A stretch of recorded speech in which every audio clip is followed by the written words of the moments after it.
сөз алабыз.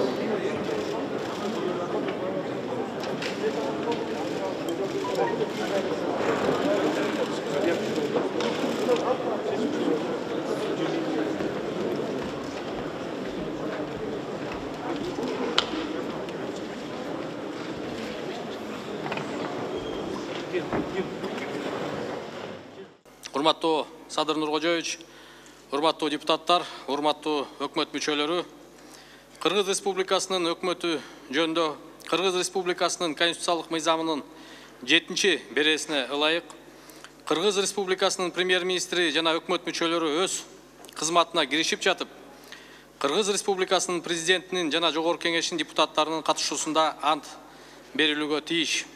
Андыктан Кыргыз Республикасынын премьер-министринин жана өкмөт мүчөлөрүнүн ант берүү аземин баштоого уруксат этиңиздер. Ант берүү үчүн Кыргыз Республикасынын премьер-министри Жапаров Садыр Нуркожоевичти борбордук трибунага чакырам.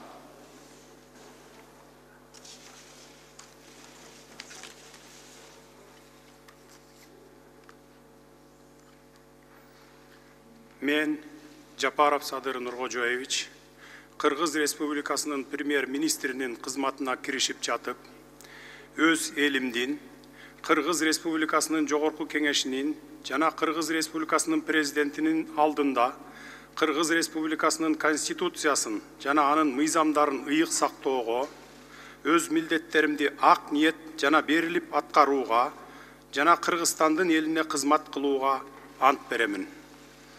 Берген антымды бузган учурда Кыргыз Республикасынын мыйзамдарына ылайык жоопкерчилик тартууга даярмын.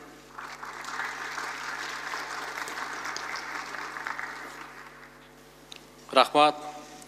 Ант берүү үчүн Кыргыз Республикасынын биринчи вице-премьер-министри Новиков Артем Эдуардовичти борбордук трибунага чакырам. Мен Новиков Артем Эдуардович Кыргыз Республикасынын биринчи вице-премьер-министринин кызматына киришип жатып, өз элимдин, Кыргыз Республикасынын жогорку кеңешинин жана Кыргыз Республикасынын президентинин алдында Кыргыз Республикасынын конституциясын жана анын мыйзамдарын ыйык сактоого, өз милдеттеримди ак ниет жана берилип аткарууга жана Кыргызстандын элине кызмат кылууга ант беремин. Берген антымды бузган учурда Кыргыз Республикасынын мыйзамдарына ылайык жоопкерчилик тартууга даярмын.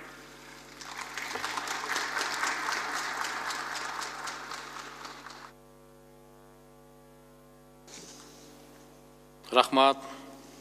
Ант берүү үчүн Кыргыз Республикасынын вице-премьер-министри Мамытканов Максат Сүйүналиевичти борбордук трибунага чакырам.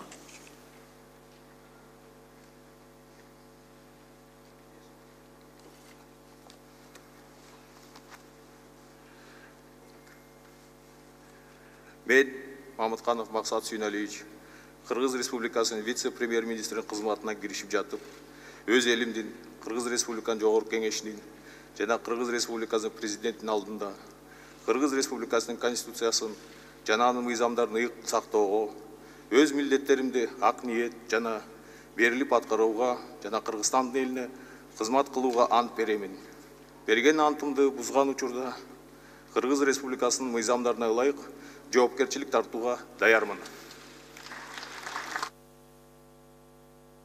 Ант берүү үчүн Кыргыз Республикасынын вице-премьер-министри Сурабалдиева Эльвира Жыргалбековнаны борбордук трибунага чакырам. Мен Сурабалдиева Эльвира Жыргалбековна Кыргыз Республикасынын вице-премьер-министринин кызматына киришип жатып, өз элимдин, Кыргыз Республикасынын жогорку кеңешинин жана Кыргыз Республикасынын президентинин алдында Кыргыз Республикасынын конституциясын жана анын мыйзамдарын ыйык сактоого, өз милдеттеримди ак ниет жана берилип аткарууга жана Кыргызстандын элине кызмат кылууга ант беремин. Берген антымды бузган учурда Кыргыз Республикасынын мыйзамдарына ылайык жоопкерчилик тартууга даярмын. Рахмат. Ант берүү үчүн Кыргыз Республикасынын вице-премьер-министри Сабиров Равшанбек Азатовичти борбордук трибунага чакырам.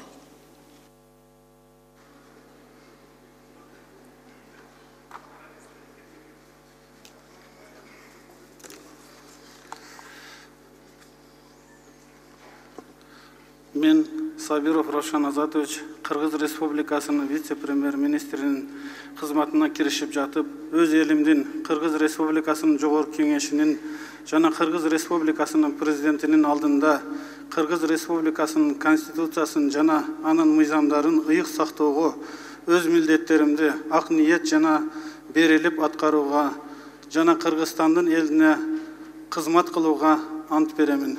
Берген антымды бузган учурда Кыргыз Республикасынын мыйзамдарына ылайык жоопкерчилик тартууга даярмын. Рахмат. Ант берүү үчүн Кыргыз Республикасынын өкмөтүнүн аппаратынын жетекчиси, министри Аманбаев Бактыбек Абдилашимович борбордук трибунага чакырам.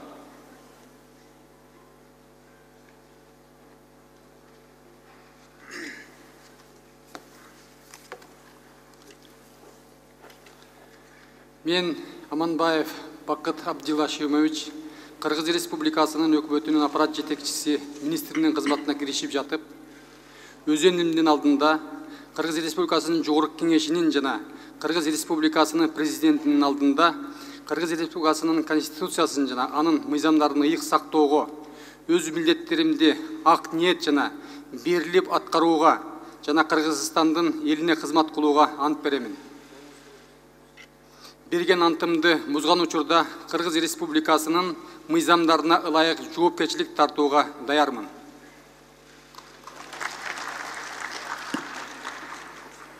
Рахмат. Ант берүү үчүн Кыргыз Республикасынын ички иштер министри Ниязбеков Улан Омокановичти борбордук трибунага чакырам.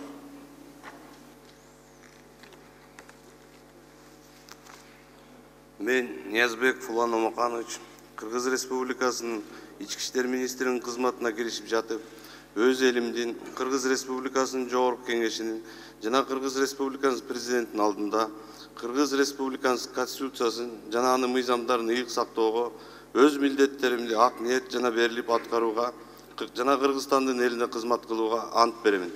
Берген антымды бузган учурда Кыргыз Республикасынын мыйзамдарына ылайык жоопкерчилик тартууга даярмын.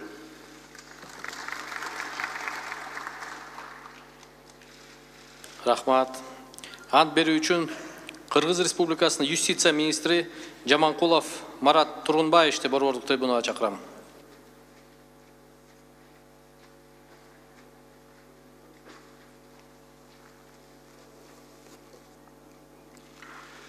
Мен Жаманкулов Марат Тургунбаевич, Кыргыз Республикасынын юстиция министринин кызматына киришип жатып, өз элимдин Кыргыз Республикасынын Жогорку Кеңешинин жана Кыргыз Республикасынын президентинин алдында Кыргыз Республикасынын Конституциясын жана анын мыйзамдарын ыйык сактоого, өз милдеттеримди ак ниет жана берилип аткарууга жана Кыргызстандын элине кызмат кылууга ант беремин.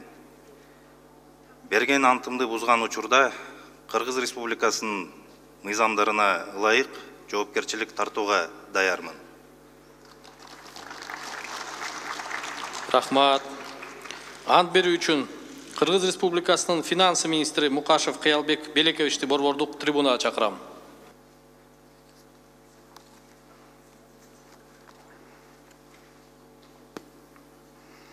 Мен Мукашев Кыялбек Белекович, Кыргыз Республикасынын финансы министринин кызматына киришип жатып, өз элимдин Кыргыз Республикасынын Жогорку Кеңешинин жана Кыргыз Республикасынын президентинин алдында Кыргыз Республикасынын Конституциясын жана анын мыйзамдарын ыйык сактоого, өз милдеттеримди ак ниет жана берилип аткарууга жана Кыргызстандын элине кызмат кылууга ант беремин.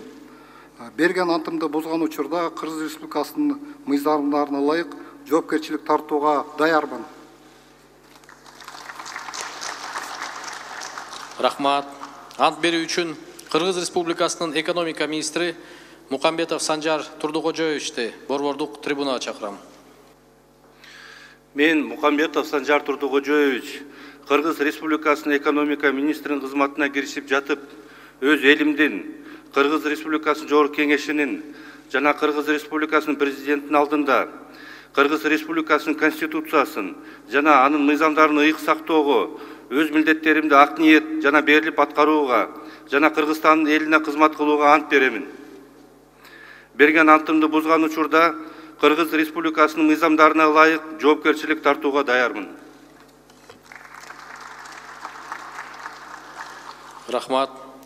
Ант берүү үчүн Кыргыз Республикасынын айыл чарба, тамак аш өнөр жайы жана мелиорация министри Токтогазиев Тилек Мурсалиевичти борбордук трибунага чакырам.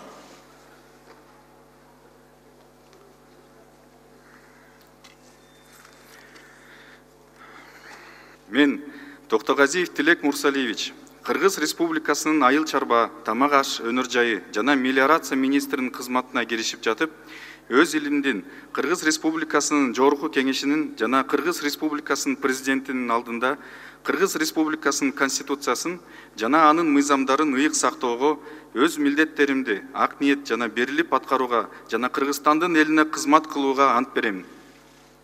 Берген антымды бузган учурда Кыргыз Республикасынын мыйзамдарына ылайык жоопкерчиликти тартууга даярмын. Рахмат.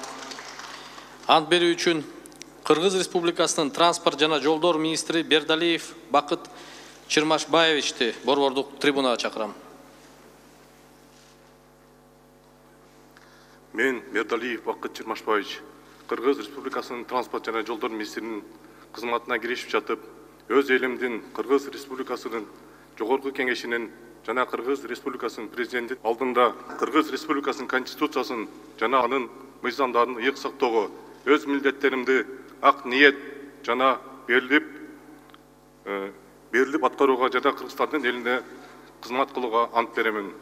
Берген антымды бузган учурда Кыргыз Республикасынын мыйзамдарына ылайык жоопкерчилик тартууга даярмын. Рахмат. Ант берүү үчүн Кыргыз Республикасынын өзгөчө кырдаалдар министри Ажикеев Бообек Эргешевичти борбордук трибунага чакырам.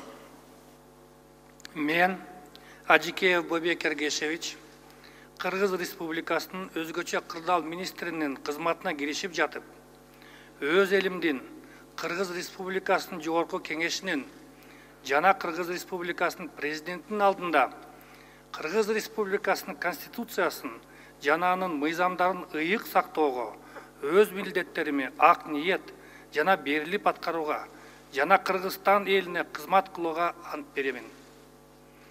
Берген антымды бузган учурда Кыргыз Республикасынын мыйзамдарына ылайык жоопкерчилик тартууга даярмын.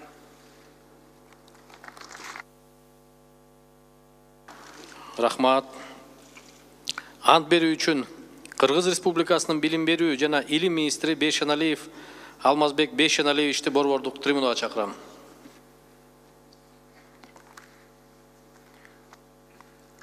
Мен Бейшеналиев Алмазбек Бейшеналиевич, Кыргыз Республикасынын билим берүү жана илим министринин кызматына киришип жатып, өз элимдин Кыргыз Республикасынын жогорку кеңешинин жана Кыргыз Республикасынын президентинин алдында Кыргыз Республикасынын конституциясын жана анын мыйзамдарын ыйык сактоого, өз милдеттеримди ак ниет жана берилип аткарууга жана Кыргызстандын элине кызмат кылууга ант беремин. Берген антымды бузган учурда Кыргыз Республикасынын мыйзамдарына ылайык жоопкерчилик тартууга даярмын. Рахмат. Ант берүү үчүн Кыргыз Республикасынын саламаттык сактоо министри Бейшеналиев Алымкадыр Сабирдиновичти борбордук трибунага чакырам. Мен Бейшеналиев Алымкадыр Сабирдинович, Кыргыз Республикасынын саламаттык сактоо министринин кызматына киришип жатып, өз элимдин Кыргыз Республикасынын жогорку кеңешинин жана Кыргыз Республикасынын президентинин алдында Кыргыз Республикасынын конституциясынын жана анын мыйзамдарын ыйык сактоого, өз милдеттеримди ак ниет жана берилип аткарууга жана Кыргызстандын элине кызмат кылууга ант беремин. Берген антымды бузган учурда Кыргыз Республикасынын мыйзамдарына ылайык жоопкерчилик тартууга даярмын.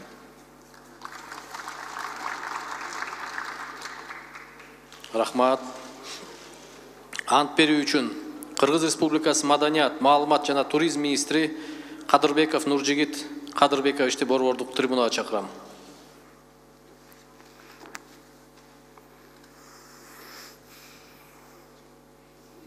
Мен Кадырбеков Нуржигит Кадырбекович, Кыргыз Республикасынын маданият, маалымат жана туризм министри кызматына киришип жатып, өз елімден Қырғыз Республикасының Жоғарғы Кеңешінен жана Қырғыз Республикасының президентінің алдында Қырғыз Республикасының Конституциясын жана анын мыйзамдарын ыйык сактоого, өз милдеттеримди ак ниеттик менен берилип аткарууга, Кыргызстандын элине кызмат кылууга ант беремин.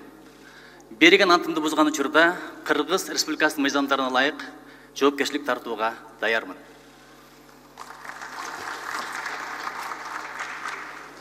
Рахмат. Ант берүү үчүн Кыргыз Республикасынын Улуттук коопсуздук мамлекеттик комитетинин төрагасы Ташиев Камчыбек Кыдыршаевичти борбордук трибунага чакырам.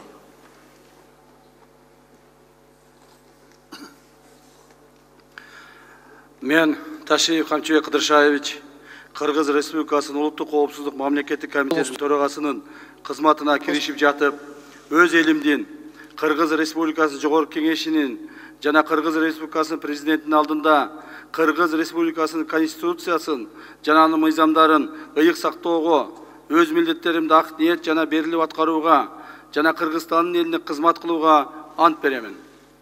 Берген антымды бузган учурда Кыргыз Республикасынын мыйзамдарына ылайык жоопкерчилик тартууга даярмын.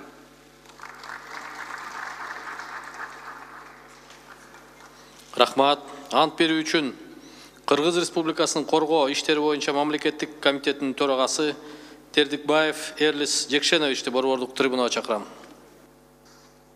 Мен Тердикбаев Эрлис Жекшенович, Кыргыз Республикасынын коргоо иштери боюнча мамлекеттик комитетинин төрагасынын кызматына киришип жатып, өз элимдин Кыргыз Республикасынын Жогорку Кеңешинин жана Кыргыз Республикасынын президентинин алдында Кыргыз Республикасынын Конституциясын жана анын мыйзамдарын ыйык сактоого, өз милдеттеримди ак ниет жана берилип аткарууга жана Кыргызстандын элине кызмат кылууга ант беремин. Берген антымды бузган учурда Кыргыз Республикасынын мыйзамдарына ылайык жоопкерчилик тартууга даярмын.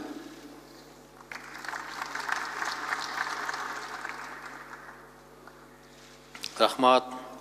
Ант берүү үчүн Кыргыз Республикасынын өнөр жай, энергетика жана жер казынасын пайдалануу мамлекеттик комитетинин төрагасы Сагынбаев Жыргалбек Калмуратовичти борбордук трибунага чакырам. Мен Сагынбаев Жыргалбек Калмуратович, өнөр жай, энергетика жана жер казынасын пайдалануу мамлекеттик комитетинин төрагасынын кызматына киришип жатып, өз элимдин Кыргыз Республикасынын Жогорку Кеңешинин жана Кыргыз Республикасынын президентинин алдында Кыргыз Республикасынын Конституциясын жана анын мыйзамдарын ыйык сактоого, өз милдеттеримди ак ниет жана берилип аткарууга жана Кыргызстандын элине кызмат кылууга ант беремин. Берген антымды бузган учурда Кыргыз Республикасынын мыйзамдарына ылайык жоопкерчиликти тартууга даярмын. Рахмат. Ант берүү үчүн Кыргыз Республикасынын маалыматтык технологиялар жана байланыш мамлекеттик комитетинин төрагасы Исмаилов Алтынбек Жапаровичти борбордук трибунага чакырам.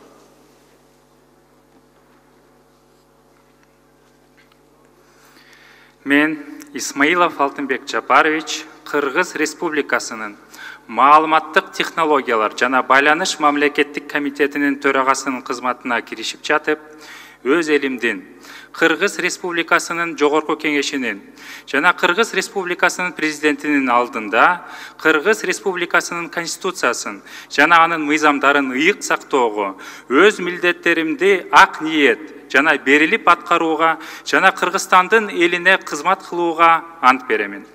Берген антымды бузган учурда Кыргыз Республикасынын мыйзамдарына ылайык жоопкерчилик тартууга даярмын. Рахмат. Урматтуу депутаттар, ушуну менен Кыргыз Республикасынын премьер-министринин жана өкмөт мүчөлөрүнүн ант берүүсү аяктады.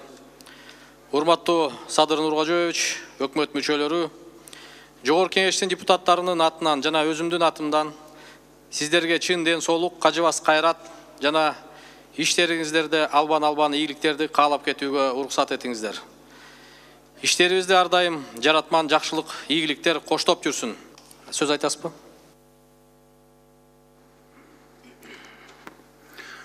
Урматтуу депутаттар, сиздерге биз терең ыраазычылык билдиребиз. Өкмөт мүчөлөрүнүн атынан жана өзүмдүн атымдан анткени ушундай кыйын кырдаалда оор акыбалдардан чыгып кетүү үчүн кезексиз жыйналыштарда, кезектүү жыйналыштарда баарын жыйналып, ушу жардам бердиңиздер. Мына бүгүн дагы өкмөт мүчөлөрүн чогултуп ант алып жатасыздар.